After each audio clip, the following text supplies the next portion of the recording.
Hello সবাই, কেমন আছেন? আশা করছি সবাই ভালো আছেন এবং সুস্থ আছেন। আজকে আমি আপনাদের সাথে একটা টপিক নিয়ে কথা বলতে যাচ্ছি। টপিকটা আমার কাছে সেনসিটিভ এবং অবভিয়াসলি ইম্পর্টেন্ট মনে হয়েছে, দ্যাটস ওয়াই আমি ভিডিওটা করছি। তো টপিকটা হচ্ছে যে আমরা আমাদের সন্তানের যে নাম রাখছি, আমরা সেই নামটা রাখার ক্ষেত্রে কতটুকু সচেতন থাকছি এবং আমরা কি ভাবছি যে এই নামটা ইন ফিউচারে তার জন্য একটা বাজে পরিস্থিতি তৈরি করছে কিনা।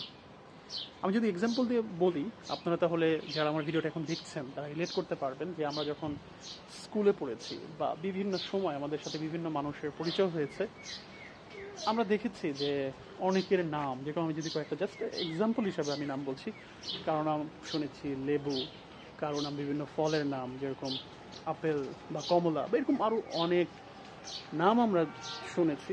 সেই নামগুলো হয়তো বা তার প্যারেন্টস তাকে আদর করেই নামটা দিয়েছে, আমি সেই বিষয় নিয়ে কিছু বলছি না। বাট এটা যেটা হয় কি, যে দেখেন এই নামগুলো আবার অনেক সময় দেখেন অনেকে আমরা নাম ধরেন কারো নাম সুন্দর একটা নাম, মিনিংফুল একটা নাম, কিন্তু তাকে বাসায় ডাকা হয় ধরেন লাড্ডু বা লাড্ডু গুড্ডু, সুন্দর করে আদরের নাম, বা মানে আরো বিভিন্ন বিভিন্ন আদরের নামে আমরা তাদেরকে ডাকি।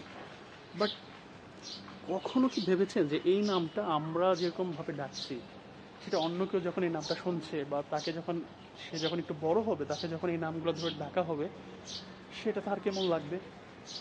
আবার আরেকটা জিনিস দেখেন, যে এই মানুষগুলো যখন বড় হয়, বাচ্চাগুলো যখন বড় হয়, বা দেখেন আমরা এখন বড় হয়েছি, তো দেখেন এই মানুষগুলা দেখা যাচ্ছে যে অবশ্যই তারা পড়াশোনায় অনেক আছে, এরকম নামের মানুষ পড়াশোনা অনেক মেধাবী, একজন অনেক বড় মাপের কোনো ভালো স্কিল ডেভেলপ করেছে, আমরা তাকে অনেক ওইভাবে চিনি, কিন্তু দেখা যায় তার নামের কারণে অনেক সময় আমরা দেখা যাচ্ছে যে অনেক তাকে নিয়ে অনেক মজা করছি, ফান করছি। তো এটা হয় কি, সে কিন্তু বিভিন্ন সময় এরকম ডিমোটিভেটেড হয়। মানে আমরা দেখা যাচ্ছে যে তাকে এরকম ডিমোটিভেট করে ফেলি, ঠিক আছে? তো এই জিনিসটা আসলে আমাদের খেয়াল রাখা উচিত যে আমাদের সন্তানের নাম রাখার ক্ষেত্রে আমরা যেন মানে এরকম নাম যেন আমরা না রাখি যে যেটা কিনা ইন ফিউচারে তার জন্য একটা প্রবলেম ক্রিয়েট করে। বা সে যখন স্কুলে যাবে, মানে তার জন্য এই জিনিস, এই নামটা যেন তার ফিউচারে এগিয়ে যাওয়ার ক্ষেত্রে একটা তাকে মানে কি বলে এটাকে বাধা না দেয়। এবং এটা কিন্তু অবভিয়াসলি বাধা দেয়, আমি এটা বললাম। আপনারাও একটু রিলেট করে দেখেন যে ছোটবেলা আমাদের যে ফ্রেন্ডগুলো ছিল এরকম, যাদের নাম এরকম ছিল, আমরা নিজেরাই যেটা আমরা হয়তো বা না জেনে না বুঝে করেছি, বাট করেছি তো আমরা বিভিন্ন সময় তাদেরকে, মানে আমরা খেপিয়েছি, মজা করেছি, কিন্তু এটা কিন্তু অবশ্যই তার ভালো লাগেনি, তাই না? দেখা যাচ্ছে যে সে কিন্তু বিভিন্নভাবে ডিমোটিভেটেড হয়েছে, তার খারাপ লেগেছে, তাই না? আমরা কিন্তু এটা কখনো বোঝার চেষ্টাও করিনি। তো আমার এই ভিডিওটা বানানোর পিছনে উদ্দেশ্য এটাই, যারা বিভিন্নভাবে ধরেন আপনার নিজের সন্তান যারা ইন ফিউচার বাবা মা হবেন, বা বিভিন্ন আপনার রিলেটিভস বা যেখানেই কোনো নামের ব্যাপারে, কোনো বাচ্চার নামের ব্যাপারের সাথে আপনি যুক্ত থাকবেন, আপনার যে কোনো পরিচিত মানুষের বা নিজের সন্তানের নামের ক্ষেত্রে অবশ্যই একটা অর্থবহ সুন্দর নাম রাখবেন।